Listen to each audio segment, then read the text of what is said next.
Vamos a continuar con la siguiente presentación que le hemos denominado Aplicación de Políticas Contables con un enfoque en NIC-SP.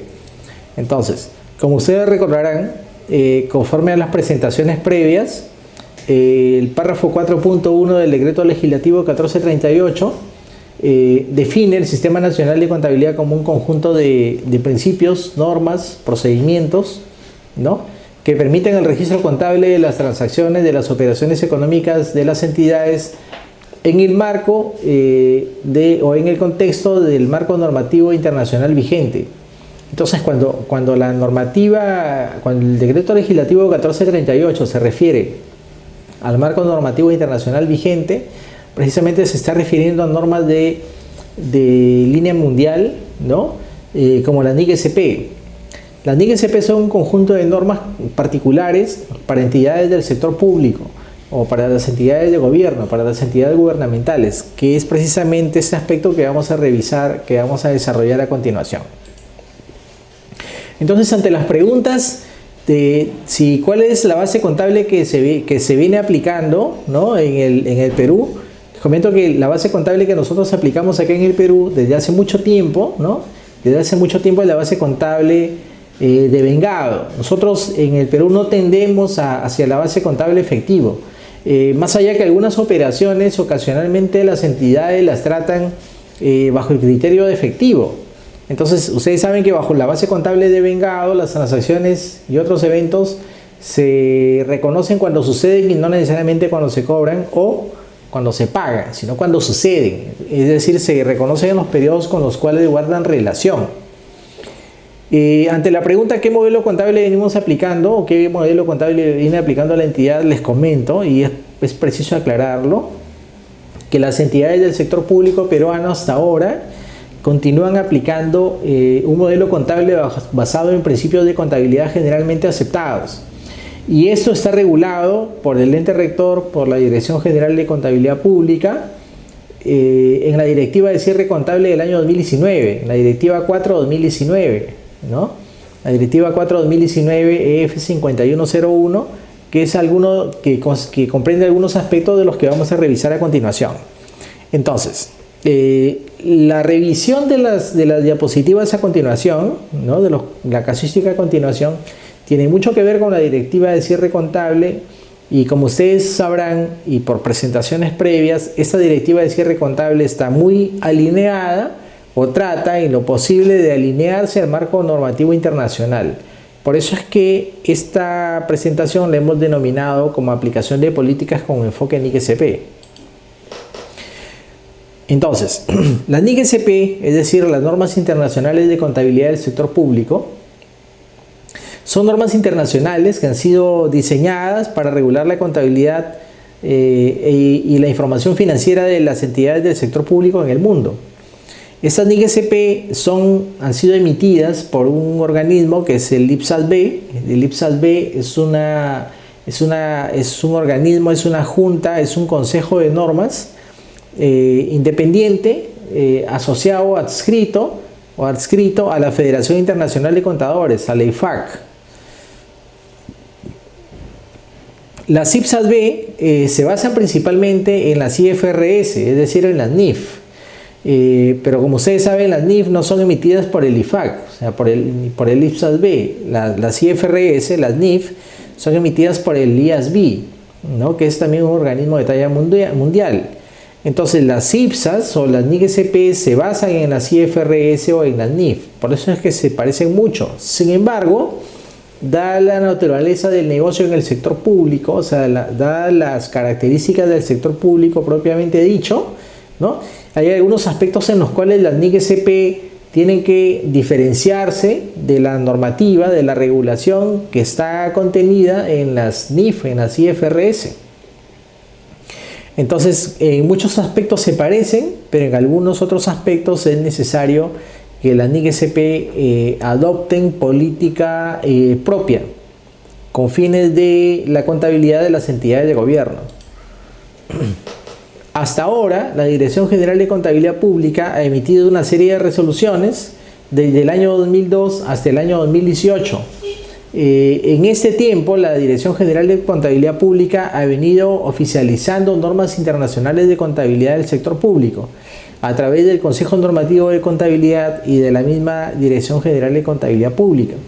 Así se han emitido normas desde el año 2002, en el 2006, en el 2013 y en el año 2018, a partir de la resolución 010 del año 2018, fue la última resolución que emitió la dirección oficializando el set de normas del año 2017, incluyendo el marco conceptual para la información financiera de las entidades del sector público. Se han oficializado 35 normas desde la 1 a la 40, teniendo en cuenta que hay algunas que están derogadas, ¿no?, incluyendo el marco conceptual.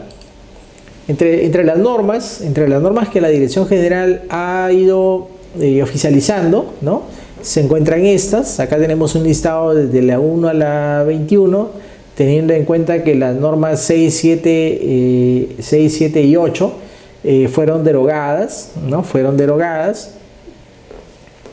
Y acá a continuación también tenemos otro set de normas, teniendo en cuenta que la NIC SP 25, ¿no?, es una de las normas que también fue derogada. Entonces tenemos un total de 35 normas oficializadas, ¿no?, que las entidades pueden utilizar al momento de construir política contable. Es decir, en aquellos aspectos en los cuales la Dirección General de Contabilidad Pública no ha normado, no ha emitido regulación, las entidades pueden consultar este set de normas con fines de elaborar políticas contables propias que sean consistentes con el marco normativo internacional, ¿no? A menos, repito, que la Dirección General haya establecido regulación específica en un aspecto determinado. Políticas contables con enfoque NIC SP para estados financieros. Entonces, como decíamos al inicio, ¿no?, las entidades públicas hasta ahora continúan preparando sus estados financieros según principios de contabilidad generalmente aceptados. Y esto es así, por lo menos para el cierre del año 2019, la Dirección General de Contabilidad Pública no ha establecido aún la fecha del inicio del periodo de adopción de la NIC SP. Más bien ha establecido en el literal A del numeral 5 de la Directiva 4/2019 que las entidades continúan aplicando principios de contabilidad generalmente aceptados. Esos principios de contabilidad generalmente aceptados no son más que la regulación que en uso de sus atribuciones la Dirección General de Contabilidad Pública ha emitido. Otro aspecto fundamental que la dirección ha regulado es el aspecto relacionado con la base de vengado. Entonces, en el aspecto relacionado con la base de vengado, como ustedes sabrán, se encuentra regulado que las entidades pues tienen que reconocer sus activos, sus pasivos, sus ingresos y sus gastos en el periodo con el cual se guardan relación, con el cual se relacionan, incluyendo incluso los eventos que suceden luego de la fecha de presentación y hasta la fecha de autorización de los estados financieros, siempre y cuando estos proporcionen evidencia que han devengado al cierre del periodo. Entonces, en relación con el reconocimiento, ¿no?, aquí tenemos que hacer una reflexión para determinar hasta qué punto algunas partidas que las entidades tienen incluidas en sus estados financieros en efecto constituyen activos, o en efecto constituyen obligaciones, o en efecto constituyen ingresos, o en efecto constituyen gastos. Entonces, por ejemplo, en este cuadro de aquí, nosotros podemos ver una serie de partidas, ¿no?, que algunas entidades han reconocido que tienen contabilizados como activos, ¿verdad? Sin embargo, tendríamos que reflexionar hasta qué punto, por ejemplo, para una municipalidad, una iglesia que una municipalidad ha construido, una iglesia por 4.934 soles, le representa un activo, ¿no? Porque si recordamos la diapositiva anterior, la norma requiere que los activos, los pasivos, los ingresos y los gastos de una entidad sean reconocidos en el periodo con el cual guardan relación. Pero Si en un periodo determinado una entidad ha tenido un desembolso determinado, por ejemplo, para construir una iglesia, entonces no necesariamente esa iglesia le va a representar o representa para esa entidad un activo. Entonces es probable que esa iglesia represente para esa entidad un gasto tal vez. Entonces el contador, quienes preparan los estados financieros, deben tener en claro a qué se refiere la norma cuando establece el reconocimiento de cada uno de los elementos de los estados financieros. Los elementos de los estados financieros deben estar claros con fines del reconocimiento. En caso contrario, al momento de elaborar los estados financieros vamos a estar elaborando información que no necesariamente es consistente con el marco normativo internacional que regula o que requiere el Sistema Nacional de Contabilidad, que requiere el Sistema Nacional de Contabilidad como fundamento para elaborar información con fines de toma de decisiones y de rendición de cuentas. Ejercicios aplicando políticas basadas en IGCP. Vamos a ver algunos casos, ¿no? Y algunos casos iniciando desde lo sencillo hasta lo un poco más complejo, ¿no? Realizando en cada uno de ellos, realizando en cada uno de los casos una reflexión en relación a la norma contable internacional que resulta de aplicación. Por ejemplo, aquí al cierre del año, ¿no? Dice, una entidad presenta un saldo en el rubro de servicios y otros pagados por anticipado, porque al cierre del año esa entidad ha devengado un adelanto que otorga a un contratista, ¿no? Entonces, digamos que al cierre del año esa entidad ha devengado un adelanto, pero al 31 de diciembre del 2019 devengó el adelanto, pero ese adelanto recién será pagado el año siguiente. Entonces acá la pregunta es si al cierre del año la entidad tiene un activo o no. Entonces si recordarán ustedes, cuando la entidad ha devengado un anticipo a un proveedor, normalmente, por ejemplo en este caso, si al cierre al cierre del 2018 o al cierre del 2019 una entidad devengó un gasto por un adelanto a un contratista, pero cuando la entidad contabiliza de esta forma, contabiliza una cuenta 1205.0401 cargando esa cuenta que le llamamos contratistas, es decir, acá hay un activo diferido por adelanto a un contratista, ¿no?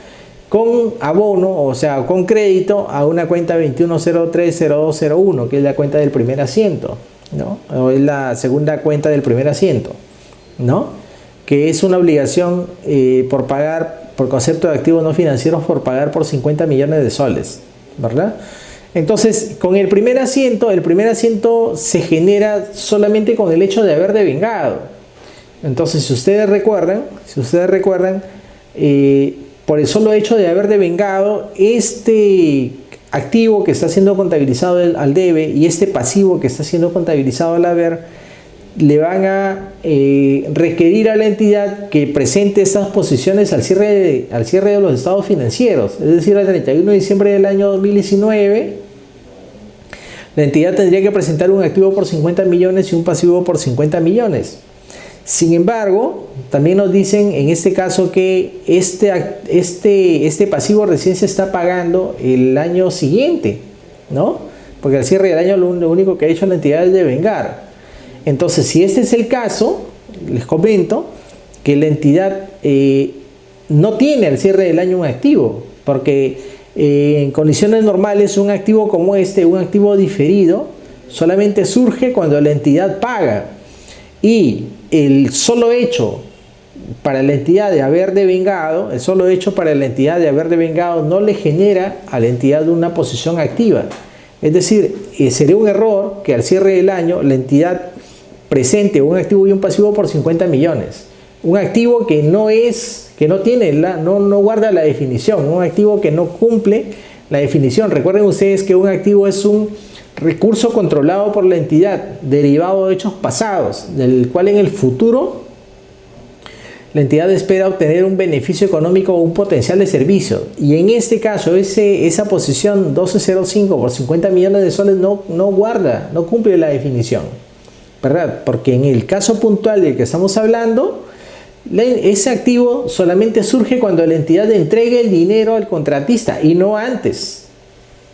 Entonces, si al cierre del año no ha habido una entrega de dinero, entonces no tendría la entidad por qué contabilizar una posición activa y tampoco una posición pasiva.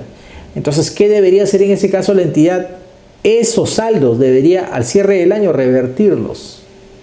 Esos saldos debería revertirlos con una nota de contabilidad y pues los primeros días del año siguiente, los primeros días en este caso del año 2020, bueno, esa reversión que hace en el segundo asiento, extornarla, ¿no? Extornarla para recuperar el pasivo, que entendería debe estar siendo pagado en el transcurso de enero del año siguiente, ¿no? Otro caso, dice, una entidad presenta un saldo en el rubro de otras cuentas por cobrar. Recordarán, en el rubro de otras cuentas por cobrar del estado de situación financiera, en el plan contable gubernamental existe la cuenta 1206 que se llama recursos tesoro público. Entonces, cuando una entidad registra un devengado con cargo a los recursos ordinarios, ¿no? Uno de los asientos que el sistema, que el CIAF genera es, por ejemplo, si estamos ante un servicio, lo que se hace, la contabilidad que se hace es, digamos que eso es del año 2018, la contabilidad que se hace es un cargo a gastos y un pasivo, ¿no? Y luego un cargo a la cuenta 1206 y una cuenta de ingresos, ¿no? Una cuenta 44, ¿verdad? Entonces, una cuenta de ingresos, ¿no? Entonces un cargo a un gasto y una cuenta de pasivo y luego ese pasivo se cancela, ¿no? Y también un cargo a la cuenta 1206 y un crédito a una cuenta de ingresos. Eso es lo que pasa cuando una entidad devenga, con recargo a recursos ordinarios. Entonces, pero también sabemos que las entidades solamente están autorizadas para girar devengados, ¿no? Hasta el día 31 de enero del año siguiente, ¿verdad? Entonces,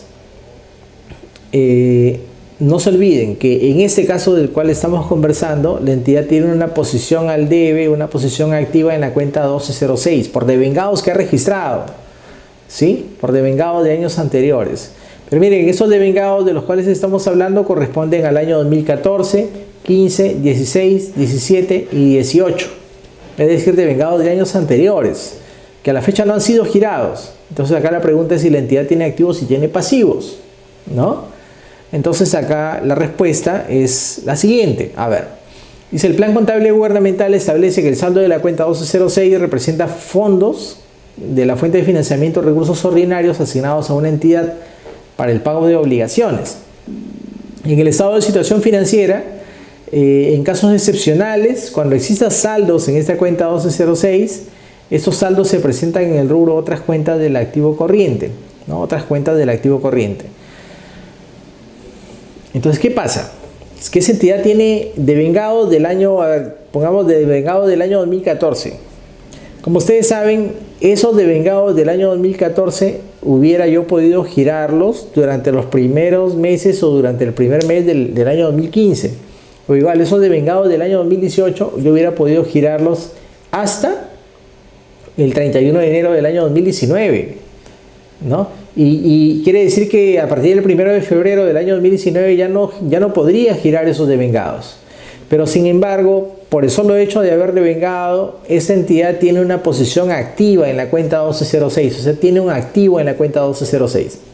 Pero para esas alturas que estamos conversando, en esa fecha en la que ustedes están viendo este video, ese saldo que la entidad tiene reflejado en la posición de balance en la cuenta 1206 no tiene sentido, porque la entidad no podría girar contra ese saldo en la cuenta 1206, ¿verdad? En conclusión, el saldo que de años anteriores, del 2018 hacia atrás, que la entidad tiene, ¿no? Por el solo hecho de haber devengado con cargo a los recursos ordinarios, ¿no? Ese saldo a la entidad no le representa una cuenta de activo en la cuenta 1206. Por lo tanto, lo que debería hacer en esos casos la entidad es rebajar o anular el saldo del expediente CIAF de origen. esta transacción no debería, no debería afectar el pasivo que ha sido reconocido, y siempre y cuando este pasivo reconocido hubiera sido adecuadamente devengado, ¿no? Entonces no debería esa rebaja o esa anulación en el expediente CERF de origen no debería trastocar el pasivo que haya sido reconocido. Entonces este caso y el caso anterior y el caso previo, ambos casos están relacionados con la NIC SP1 y el fundamento para su tratamiento es tan básico como la definición de activo. O sea, si la definición de activo no es satisfecha, entonces la entidad no debería tener activos que no cumplen con la definición. Efectos del reconocimiento de pasivos. Acá tenemos un caso que también está relacionado con la NIC SP1, ¿no? Y puntualmente con el párrafo 14 de la NIC SP1. Por ejemplo, si al cierre de un periodo determinado, ¿no?, el patrimonio de una entidad asciende a unos 105 millones de soles, ¿no? Entonces es el patrimonio, activos, pasivos, patrimonio. Ustedes saben que el patrimonio es la parte residual. Entonces en años anteriores la entidad ha sido demandada por el sindicato de trabajadores por unos 125 millones de soles. Entonces en el 2018, en el año 2018, digamos que eso comenzó en el 2017, estamos en el 2018, la entidad, la demanda conlleva que el juzgado de primera instancia emita una sentencia en favor de los trabajadores. Entonces, sin embargo, la entidad no tiene capacidad para pagar la deuda. Entonces, ¿qué pasa? Acá la pregunta es si la entidad debe reconocer un pasivo por 125 millones a pesar de no tener recursos para pagar, porque digamos que la entidad no tiene dinero para pagar, y también digamos que el patrimonio de la entidad en este caso resulta insuficiente para atender el pago que requiere esta sentencia en primera instancia de un determinado juzgado. Entonces la entidad dice, a ver, mire, mi patrimonio son 105 millones y el pasivo que debo reconocer son 125. Entonces, ¿qué pasa? Que si contabilizo este pasivo, entonces ustedes saben que contabilizo un gasto por provisiones y una provisión, un pasivo por provisión, entonces ese gasto va a hacer que mi patrimonio disminuya en 125 millones, es decir, que mi patrimonio va a ser negativo. Eso es lo que dice la entidad aquí. Ese es un argumento. Y otro argumento es que la entidad no tiene plata para pagar 125 millones de soles. Entonces, ¿qué hacemos? ¿No? Pregunta la entidad aquí, ¿qué se hace en estos casos? Bueno, entonces en estos casos, la entidad lo que tiene que hacer es tan simple como contabilizar esa obligación. ¿Cómo así? Bueno, contabilizar un gasto por 125 millones y un pasivo por 125 millones. Pero este gasto va a hacer que el patrimonio se vuelva negativo. Entonces, si esto es así, no hay ningún problema en que el patrimonio de una entidad resulte negativo ante algunos eventos.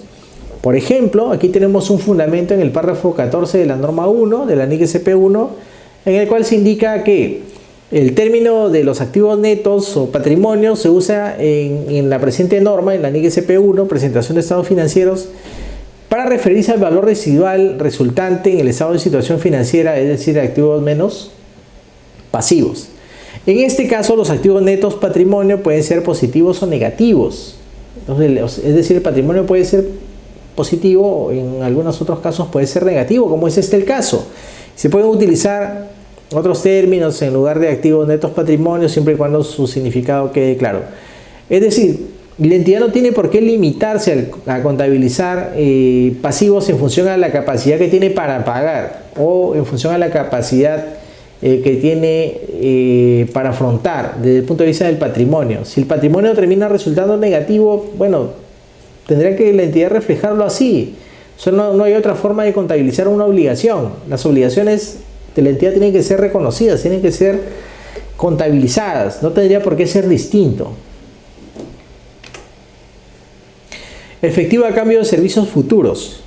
Este caso que está planteado acá está referido a la NIC SP9, ¿no? Entonces este tratamiento aquí tiene que ver con la norma 9. La NIC SP9 son los ingresos derivados de transacciones con contraprestación, porque también hay ingresos derivados de transacciones sin contraprestación. Entonces, por ejemplo, nos indican acá que una entidad genera ingresos por servicios que presta a terceros el día 20 de diciembre del año 2018. ¿No? Digamos que estamos en el año 2018. Si un usuario realiza un depósito por 28.000 soles a la cuenta bancaria de esa entidad, de manera que en el futuro pueda aprovechar los servicios por un periodo de tiempo prolongado, ¿no? Entonces, el especialista contable registra en el CIAF una entrada de caja y un ingreso afectando los resultados del periodo. Y nos preguntan si el registro contable es el correcto, ¿no? Si el registro de la operación es el correcto. Entonces, en principio, lo que nosotros debemos tener en cuenta aquí es lo siguiente, que estamos en el periodo corriente 2018, ¿no? Estamos en el periodo corriente 2018, digamos que estamos en diciembre del 2018. Recibimos una cantidad de 28.000 soles. Pero ojo, recibimos una cantidad de 28.000 soles por servicios que vamos a prestar en el futuro. Es decir, el esfuerzo de la entidad derivado de la prestación, o que va a terminar o va a concluir en servicios prestados a favor de un tercero, ¿no? Se va a dar con el tiempo, se va a dar en el futuro y no hoy. Entonces hay un tercero que me está pagando una cantidad de 28.000 soles por aprovecharse de mis esfuerzos en el futuro y no ahora. Entonces ahora lo que la entidad está haciendo es recibiendo una entrada de caja, ¿sí? Y está también reconociendo, o la entidad debería reconocer, una obligación que tiene en favor de terceros, de cumplir ciertas prestaciones a favor de terceros.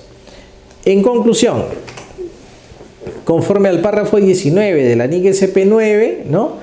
Cuando el resultado de una transacción que suponga la prestación de servicios pueda ser estimado con fiabilidad, dice, los ingresos asociados con la operación deben reconocerse considerando el grado de terminación de la prestación a la fecha sobre la que se informa.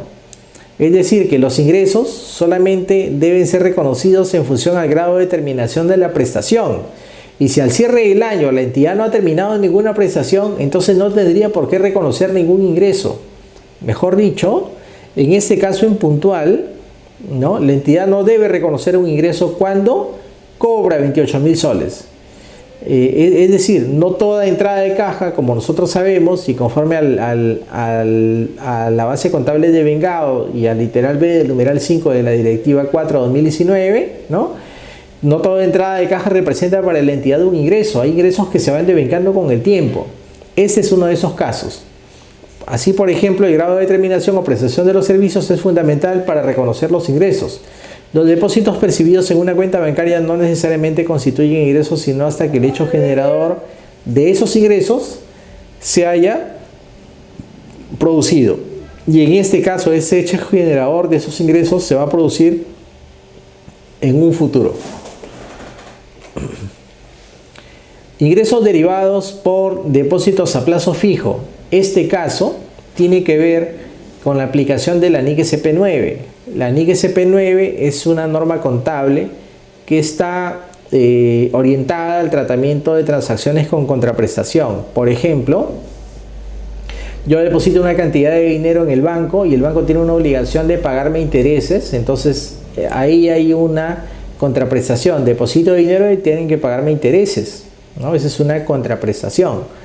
Entonces, por ejemplo, en este caso en puntual, una entidad realiza un depósito a plazo fijo en una entidad financiera. Una entidad pública realiza un depósito en una entidad financiera. Es un depósito a plazo fijo, el cual espera liquidar el día 31 de marzo del año 2018, por ejemplo, ¿ya? Para un plazo, es decir, para un plazo de 89 días. Entonces, el depósito a plazo se estima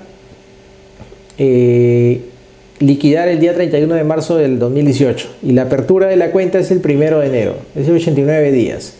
La tasa efectiva anual que paga esta cuenta bancaria, esta cuenta a plazo es del 6%, el valor futuro que la entidad va a recibir son 101.450 soles, ¿no? De manera que el interés acumulado al 31 de marzo sería 1.450 soles.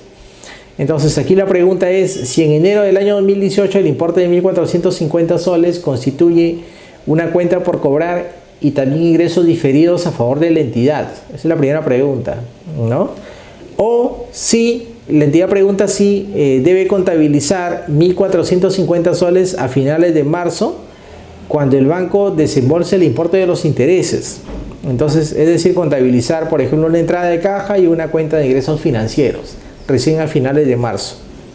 Entonces acá es ¿cómo debo contabilizar? Si al inicio o al final, es decir, si el 1 de enero o al final, el día 31 de marzo. Entonces vamos a ver qué fundamento nos da la norma 9, la NIC SP 9. Entonces la NIC SP 9 en el párrafo 34, en el literal A del párrafo 34, dispone lo siguiente. O sea, los intereses deben reconocerse utilizando los siguientes tratamientos contables. Entre ellos, los intereses deben reconocerse sobre la base de la proporción del tiempo transcurrido. Los intereses cuando se tratan como ingresos deben reconocerse sobre la base de la proporción del tiempo transcurrido, teniendo en cuenta el rendimiento efectivo del activo. Entonces, ustedes podrán ver que el importe de 1.450 soles por intereses que la entidad espera percibir para finales del mes de marzo del año 2018 no es un interés únicamente imputable al último periodo de tiempo por el cual la entidad mantenga la cuenta a plazos, ¿verdad? Sino que ese interés de 1.450 soles es un importe que está asociado a tres momentos en el tiempo, es decir, a 3 espacios de tiempo. Está asociado al espacio de tiempo enero, febrero y marzo. Por lo tanto, según la norma contable, sería un error imputar 1.450 soles a finales de marzo y no ir imputándolos conforme al paso del tiempo, enero, febrero e incluso una parte al mes de marzo. Es decir, esos 1.450 soles con base en el método del interés efectivo tienen que ser prorrateados y para ello la entidad tiene que utilizar estimaciones que resulten razonables con fines de distribuir el importe entre 3 meses, lo que no equivale a dividir 1.450 soles entre 3. Eso no es así.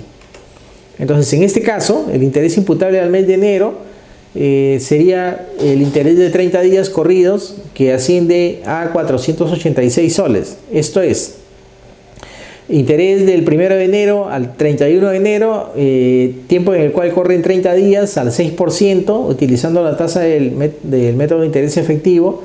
Me saldría un interés acumulado de 486 soles y como no hay periodo previo, el interés del periodo serían 486 soles. Y en ese caso la entidad debería realizar un registro contable por 486 soles cargando la cuenta 120210 intereses y acreditar la cuenta 4501 010101.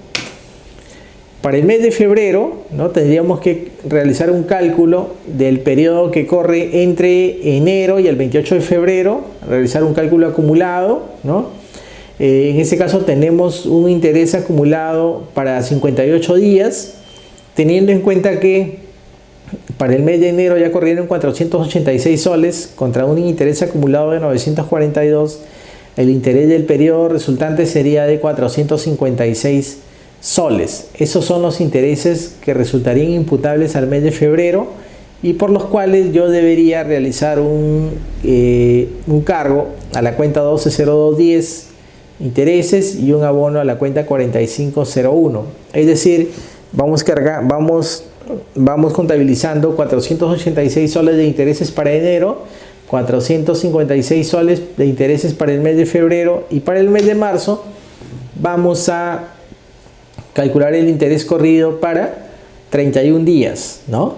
Entonces del 1 de enero al 31 de marzo corren 89 días con un interés acumulado de 1.450 soles, descontando los 486 soles del mes de enero y los 456 del mes de febrero, nos quedaría un interés corrido para el periodo de unos 508 soles.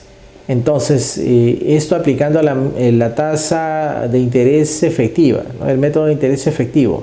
Es decir que en este caso, para el mes de marzo, ¿no? Nos quedaría un interés imputable de 508 soles cargando la cuenta 120210 intereses y acreditando la cuenta 4501 por intereses por depósitos distintos de recursos por donaciones. Entonces, así es como se distribuyen los intereses en el caso de cuentas a plazos. O sea, no es que se reconocen al final solamente, ¿no? Caso de captación con coparticipación de entidades. Entonces acá este caso se refiere a un evento en el cual una entidad o unas entidades participan de un recurso que es captado por una entidad distinta. Por ejemplo, cuando una municipalidad impone una papeleta, una multa de tránsito, ¿no?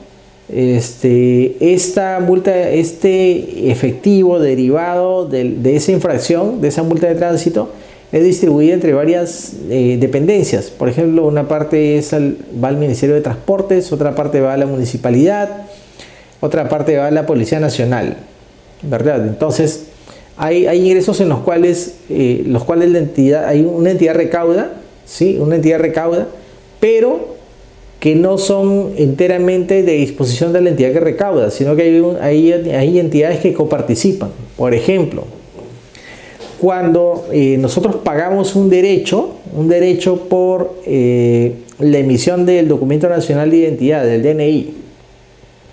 Entonces, por ejemplo, la ley puede disponer que en esa tasa que recauda RENIEC es el recaudador, ¿no? Entonces, esa tasa que recauda RENIEC, otras dos entidades coparticipen. Por ejemplo, podría coparticipar la OMPE, o sea, la Oficina Nacional de Procesos Electorales, y también podría coparticipar el Jurado Nacional de Elecciones. Entonces, en esta tasa coparticipan entidades, ¿no?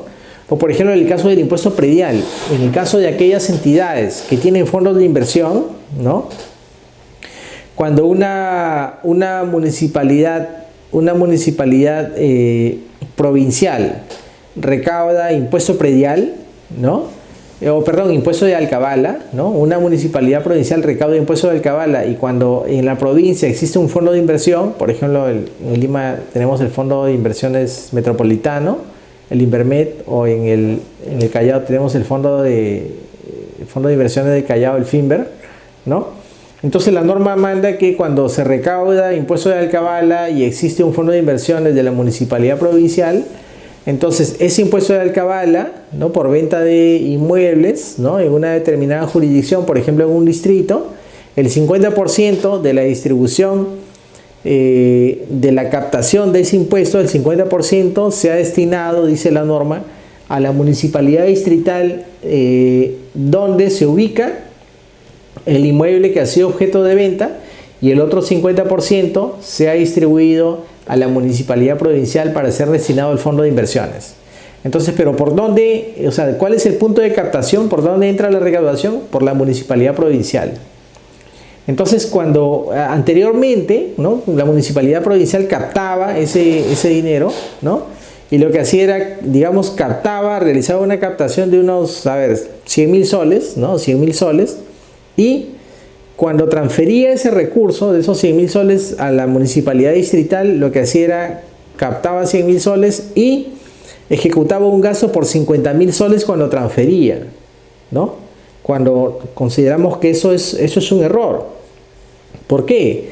Porque la ley manda que la municipalidad recaude y que se quede 100, que se quede 50, es decir, que disponga de 50 y que los otros 50 los traslade. Y la municipalidad provincial no tiene otra posibilidad más que trasladar, o sea, más que captar 100, quedarse con 50 y trasladar 50.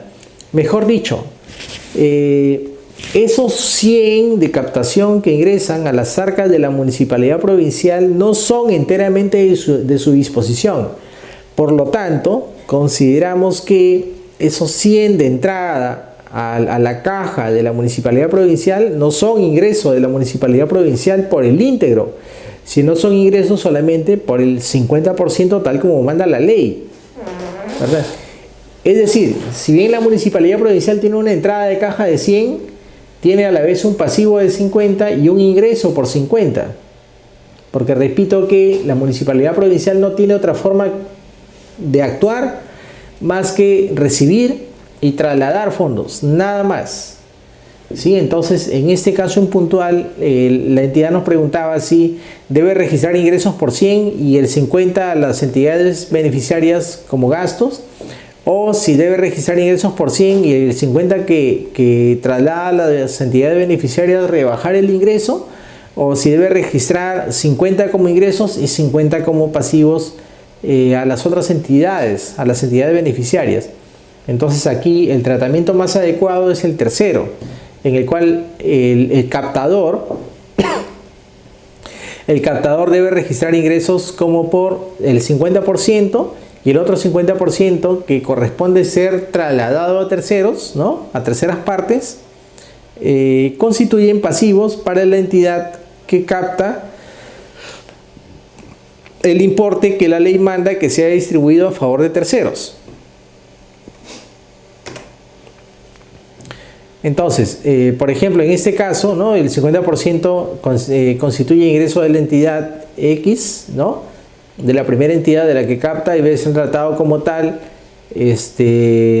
en una cuenta de ingresos, y el otro 50% de la captación que no constituye ingreso debe ser reconocido como un pasivo que será cancelado en el momento de la distribución. En el caso de las entidades beneficiarias, el 50% de la captación que reciben de la entidad X debe ser reconocido como una cuenta por cobrar y un ingreso del periodo. La cuenta por cobrar debe ser cancelada cuando la entidad X liquide el importe que debe entregar a la entidad B. Y ese es el caso puntual del impuesto de alcabala, por ejemplo. En el caso del impuesto de alcabala, la base legal se encuentra en el artículo 29 del decreto legislativo 776, que es la ley de tributación municipal, ¿no? Y ese decreto legislativo dispone eso, dispone captación por una provincia, ¿no? Captación por una provincia y distribución del 50% al distrito. Y de manera que esa parte le representaría a la municipalidad provincial un gasto, o perdón, un pasivo que en principio recauda y que luego es cancelado cuando entrega ese importe a la respectiva municipalidad distrital, ¿no? Esto está fundamentado en el párrafo 7 de la NIC SP1 y también en el párrafo 5.15 del marco conceptual para la información financiera de las entidades del sector público, ya que en este caso la entidad tiene poca o nula alternativa realiza de evitar una salida de fondos. O sea, no puede evitar esa salida de fondos, porque la ley manda que esos fondos salgan. Entonces eso es un poco el tratamiento contable. En el caso del impuesto de alcabala, ese es el clasificador: un cargo a la cuenta 1201, un crédito a la cuenta 4102. Cuando ingresa a la caja, una entrada de caja, una salida de la cuenta por cobrar, el efecto presupuestal y también la entrada a la caja, ¿no? A la cuenta corriente, ¿no? Por el importe que corresponde solamente a la municipalidad provincial, y por la parte que corresponde al distrito sí tenemos que generar una cuenta de pasivo, ¿no? Tenemos que generar una cuenta de pasivo y cancelar ese pasivo cuando traslademos el importe que le corresponde a la respectiva municipalidad distrital. Materiales sobrantes de obras. En el caso de los materiales sobrantes en obras, ¿no? Materiales sobrantes en obras, una de las problemáticas en que se encuentran las obras son principalmente las obras por administración directa, y en esas obras por administración directa generalmente surgen sobrantes, ¿no? Por obras no concluidas, y generalmente esos sobrantes o estas obras no concluidas se refieren pues a años anteriores. Y entonces normalmente lo que hacen las entidades es que estos sobrantes los trasladan a otras obras, ¿no? Entonces una entidad dice pues que estos bienes no ingresan al almacén e impiden la liquidación de los proyectos de inversión. Entonces aquí las preguntas que realizan las entidades es: ¿cuál es la naturaleza de los materiales sobrantes? Por ejemplo, cemento, fierro, alambres, en caso de obras por administración directa. Nos dicen si estos son elementos de propiedad, planta y equipo, si la entidad tiene activos o no, ¿no? Y si las obras de proyectos de inversión pública de años anteriores aún se encuentran en curso o no. Entonces acá el fundamento es que cuando una entidad adquiere materiales para una obra, ¿no? Y en aquellos casos en los cuales sobre materiales, ¿no? Sobre materiales. Entonces, esos materiales deberían ser reclasificados por la entidad desde la cuenta 1501, por ejemplo, que es la cuenta que contiene las construcciones en curso, desde la cuenta 1501, 07, 01, 03, que son construcciones en curso por administración directa, bienes, o de la cuenta de construcciones en curso en la cual se encuentren, ¿no? En la cual se encuentren los bienes, ¿ya?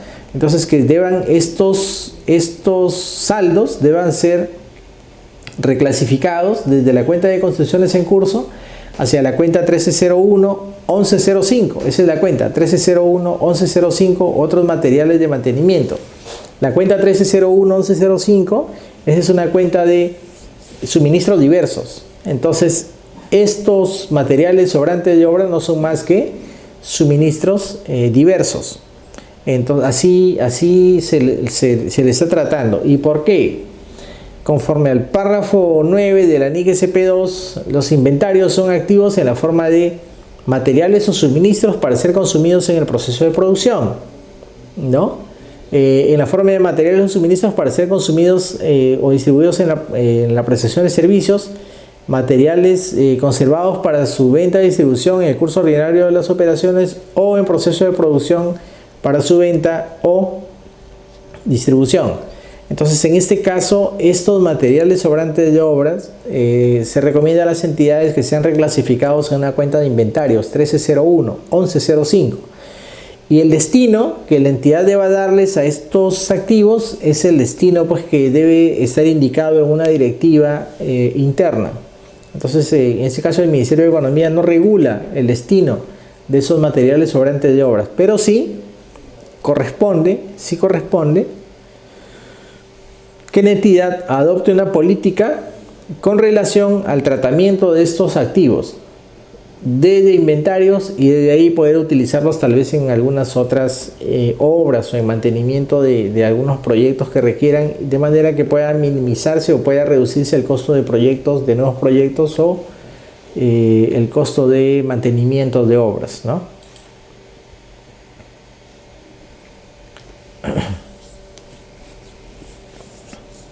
Hay algunas clasificaciones presupuestarias, ¿no?, que resultan un tanto sui generis, particulares, ¿no? Por ejemplo, hay algunos servicios que algunas entidades contratan bajo el nombre de servicios de impresión, encuadernación y empastado, a todo costo.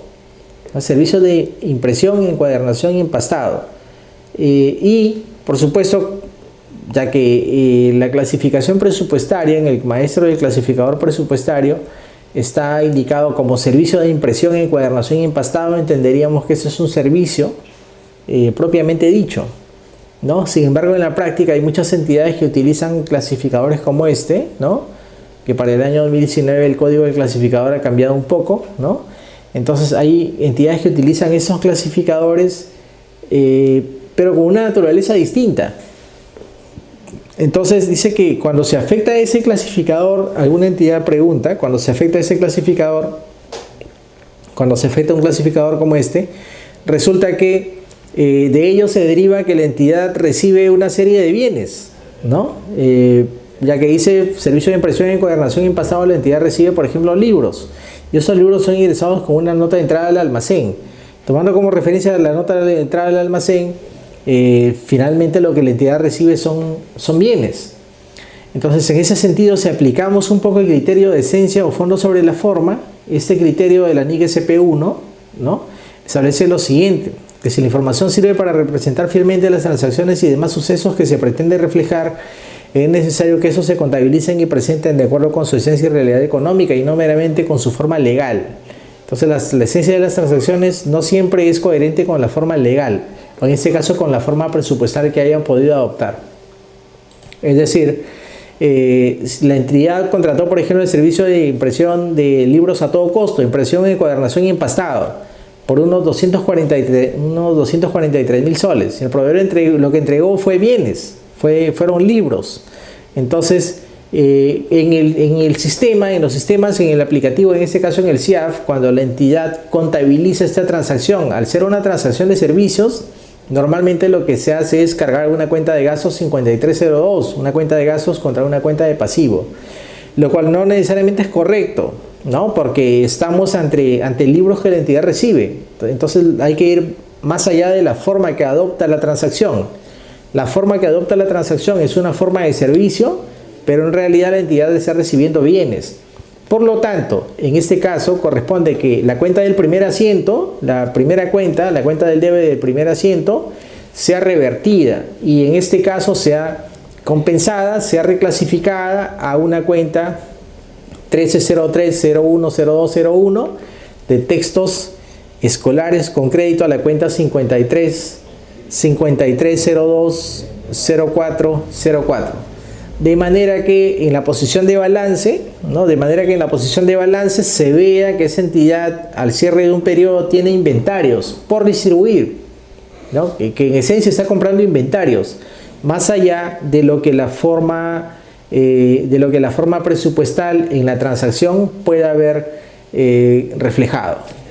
Entonces, hasta aquí, con esa parte hemos visto algunas políticas que resultan de aplicación en algunos casos específicos. Este último caso está básicamente referido a la norma 1, a la NIC SP 1, pero también está referido a la NIC SP 12, que es la norma de inventarios. Entonces, esperamos que con estos casos y con otros casos que puedan ser desarrollados más adelante, se pueda llevar a cabo un proceso de cierre contable de la mejor manera.